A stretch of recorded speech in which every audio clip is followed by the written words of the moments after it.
some people carry a quiet feeling they can't explain. A feeling that no matter how kind they are, no matter how much they try, something about them just isn't lovable. It's not always obvious. They might have friends. They might even have a family that says they care. But deep down, there's a whisper that shows up in small moments. When someone doesn't reply to a message, when a relationship ends, when a room goes quiet, and suddenly a thought appears, of course they left. Why would anyone really stay? The strange part is, many people who feel this way don't know where it came from. They just assume something must be wrong with them, but the truth is usually much deeper than that. Imagine a child sitting in a living room. Not a dramatic scene. Nothing obviously terrible. Just a normal house. A parent is busy, maybe stressed, maybe tired, maybe emotionally distant without realizing it. The child walks over and says something excited. "Look what I made." The parent nods without really looking. That's nice. Then they go back to their phone or work or their thoughts. Nothing cruel happened, but something important didn't happen either. The child slowly walks away, and in that quiet moment, their brain starts learning something, not in words, but in feelings. My excitement doesn't matter. My emotions are too much. Maybe I shouldn't bother people. Now imagine hundreds of small moments like this. Not abuse, not shouting, just emotional absence. Moments where a child needed to feel seen, but felt invisible instead. This is something psychologists call emotional neglect. And it's one of the most confusing experiences a person can grow up with, because nothing obviously bad happened. There are no clear memories to point to, no dramatic story to explain the feeling, just a quiet emptiness. And children are incredible at adapting. If a child senses that their feelings aren't welcome, they start shrinking them.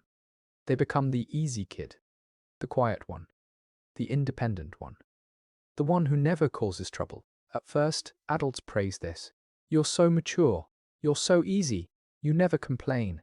But what they don't see is what the child is learning internally. They're learning that love is conditional, that attention must be earned, that being fully themselves might push people away, so they become smaller versions of who they really are. Now pause for a moment. Think about your own life. Do you ever feel uncomfortable asking for help?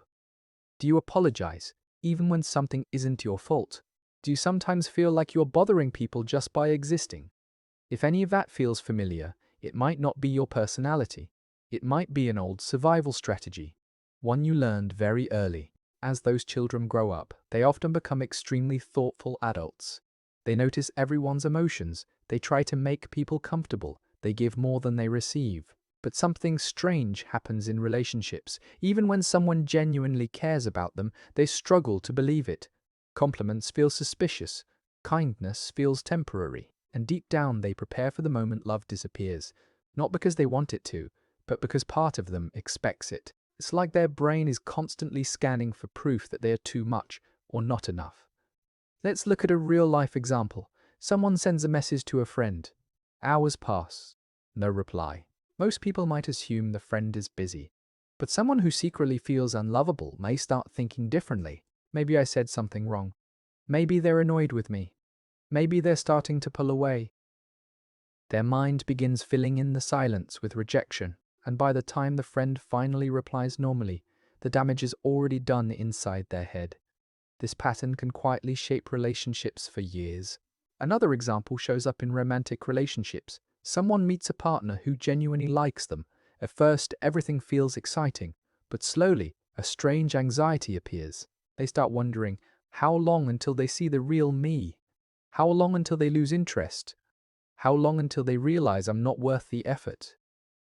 So they try harder. They become extra understanding, extra patient, extra forgiving. Sometimes they even tolerate things they shouldn't, just to avoid being abandoned. Not because they're weak, but because a small part of them believes love is fragile, something that could disappear at any moment. Here's the twist most people don't realize. The feeling of being unlovable rarely comes from who you are. It usually comes from what your younger self experienced. Children don't have the ability to say, "My parents are emotionally overwhelmed. My caregivers struggle with connection. My environment lacks emotional support." Instead, children assume the simplest explanation. It must be me. And that belief can quietly follow someone for decades. But something important happens when you start understanding this. You begin separating the feeling from the truth. Just because your brain learned something early doesn't mean it's accurate now. Feelings can be powerful, but they are not always facts. Sometimes they are echoes. Echoes from moments when you were too young to understand what was really happening. Pause for another moment. Ask yourself this question honestly. When you feel unlovable, whose voice does that actually sound like? Is it truly yours? Or is it the voice of old experiences, old environments, old emotional patterns? Because the moment you start questioning that voice, its power begins to weaken.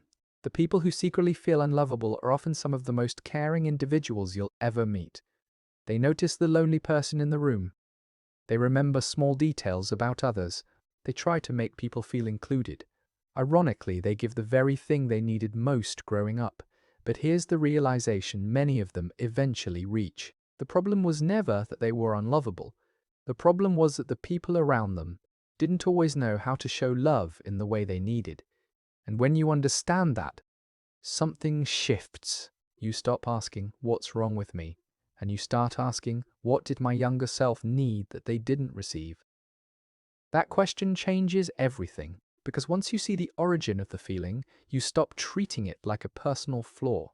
You start seeing it as an old wound, and wounds can heal. Feeling unlovable is one of the quietest pains a person can carry.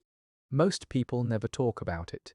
They just keep going, being kind, being supportive, being strong for everyone else.